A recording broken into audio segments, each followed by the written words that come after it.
সুপ্রিয় দর্শক মণ্ডলী, কনস্টিপেশন একটা খুবই স্বাভাবিক একটা সমস্যা। কিন্তু এটা শরীরের একটা অস্বাভাবিক একটা ব্যাপার।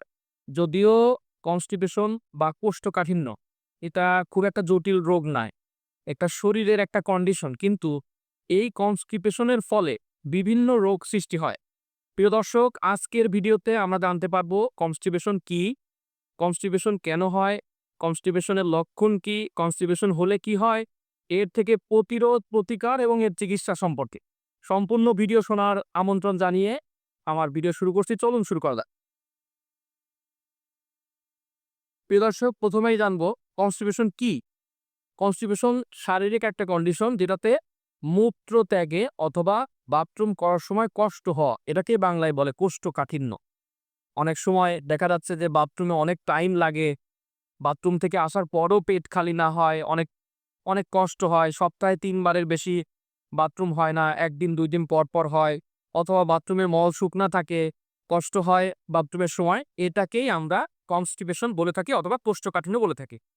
এবার আমরা জানবো কনস্টিপেশন হওয়ার কারণ। কনস্টিপেশন কি কারণে হতে পারে? প্রথমেই খাদ্য অভ্যাসের কারণে কনস্টিপেশন অথবা কোষ্ঠকাঠিন্য হতে পারে। কিভাবে? যারা পর্যাপ্ত পরিমাণ পানি না খান। শরীরে মলটা শুকনা থাকে, আটা থাকে অথবা ভালোমতো ক্লিয়ার হয় না কেন? পানি কম খাওয়ার কারণে এবং পর্যাপ্ত আঁশযুক্ত খাবার না খাওয়ার কারণে। আমরা জানি আঁশযুক্ত সলিবল আছে যেটার কারণে হজম হয়। স্যালাইভারি গ্ল্যান্ড থেকে যারা আমরা চাবানো যে খাবারটা খাই ওটাতে স্যালাইভারি জুস আসে, যে কারণে খাবার প্রক্রিয়াজাত হয় পেটে। পরিপাকতন্ত্র ভালোমতো কাজ করে। তাইলে আঁশযুক্ত খাবার যারা আমরা না খাই তাদের কনস্টিপেশন অথবা কোষ্ঠকাঠিন্য হতে পারে। দ্বিতীয়ত, প্রথমে বললাম কি? খাদ্যাভ্যাস। দ্বিতীয়ত, গর্ভ অবস্থায় প্রেগন্যান্সিতে কনস্টিপেশন হয়। এটা স্বাভাবিক। অ্যাসিডিটি হয়, ক্ষুধামন্দা হয়, বমি হয়। প্রেগন্যান্সিতে কনস্টিপেশন প্রায় পুরো সময়টা ধরেই হয়ে থাকে এবং প্রেগন্যান্সি পরবর্তী কিছু সময় নিয়েও যেরকম যেটা ব্রেস্ট ফিডিং টাইম ওই সময়েও কনস্টিপেশন হয়ে থাকে।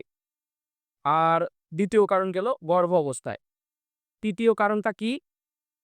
তৃতীয় কারণ যারা ওরাল আয়রন খাচ্ছেন, যারা ওরালি ক্যালসিয়াম অথবা আয়রন খাচ্ছেন। এখন যদিও অনেক ক্যালসিয়াম বেরোইছে যেটাতে লেস কনস্টিপেশন হয়, অ্যাবজর্পশন ভালো হয়। কনস্টিপেশন তৈরি হওয়ার আরেকটা প্রধান কারণ কি? আয়রন এবং ক্যালসিয়াম।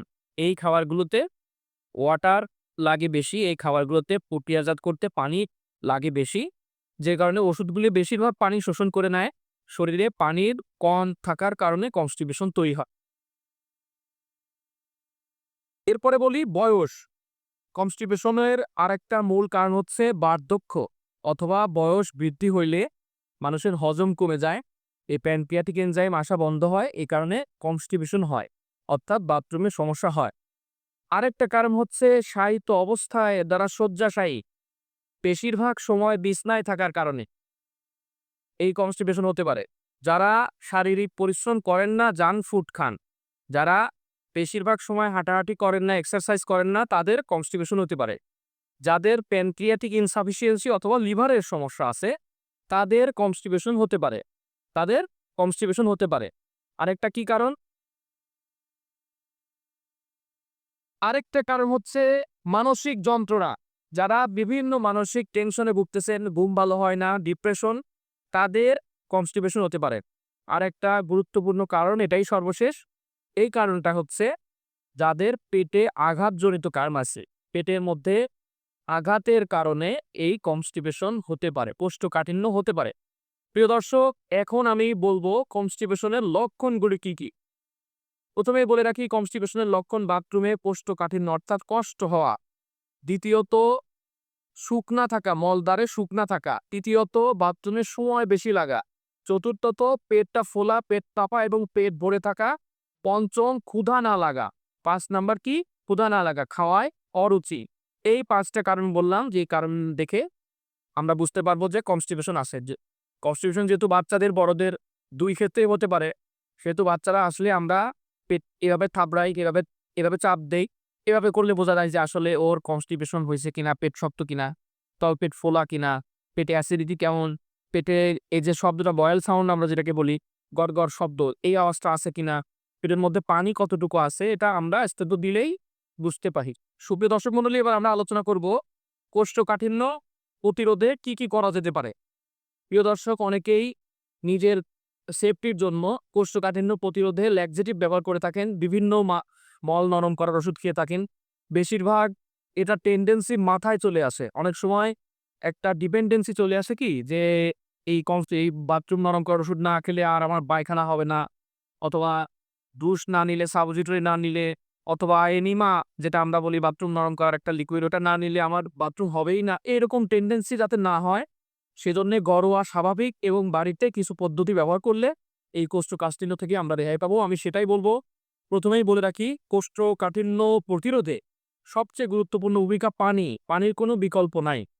আমি আমার একটা ভিডিওতে বলছিলাম যে এই খাবার পরে পানি খেলে অ্যাসিডিটি হয়। এইজন্যে সম্ভব হইলে খাওয়ার আগেই পানি খেয়ে নিতে এবং খাওয়ার ০.৫ ঘন্টা অথবা ২ ঘন্টা পরে গিয়ে পানি খেতে। পানির কোনো বিকল্প নাই। কোষ্ঠকাঠিন্য প্রতিরোধে পানি খাবেন। দ্বিতীয়ত ইসবগুল। ঘুম থেকে ওঠার পরে সকালে সারাদিন যেহেতু আমরা পানি খাই, ইসবগুলটা পানি শোষণ করে। অনেক প্রাণী গ্রহণ করে। এই কারণেই সকালে এই ইসবগুল খাবো এবং ইসবগুল খাওয়া আরেকটা নিয়ম হচ্ছে গুলানোর সাথে, সাথে খেয়ে ফেলা। ভিজায় না রাখা। কারণ এটা পেটের ভিতরে যায় তারপরে ফুলবে অথবা কাজ হবে। আগের থেকেই ফুলায় ফেললে তো আর কাজ হইল না, হয়তোবা কম হইল। তাহলে ইসবগুল। তৃতীয়ত বর্জন করতে হবে কি, কি? তেল এবং তেল দিয়ে রান্না করা খাবার, যেটা অতিরিক্ত অয়েল ব্যবহার করা হয়েছে, এবং ভাজা পোড়া খাবার। এটাতে এবং বাইরের যারা আমরা অভ্যাস করে ফেলছি, বাজারের খাবার, বাইরের খাবার, হোটেলের খাবার, এটা কমায় ফেললে পারেই ভালো হয় আস্তে, আস্তে। বাড়িতে রান্না করা খাবার খেলে ভালো। কি, কি খাবার এর মধ্যে খাওয়া যেতে পারে? সবচেয়ে ১ম এ হচ্ছে আঁশযুক্ত খাবার। আঁশ আছে কিসে? এখন শীতের সময় যদিও সিম পাওয়া যাবে, সিমের বীজে অনেক আঁশ আছে। গরমের সময় যারা এই ভিডিও দেখবেন, বেল খেতে পারে। প্রচুর আঁশ আছে বেলে। এখন শীতের সময় কি পাওয়া যায়? বরই পাওয়া যায়। কাঁচা বরই সেঁচে অথবা কাঁচা বরই এভাবে খেলে বরইতে অনেক আঁশ আছে এবং এইটা এই কোষ্ঠকাঠিন্য দূর করতে সাহায্য করে।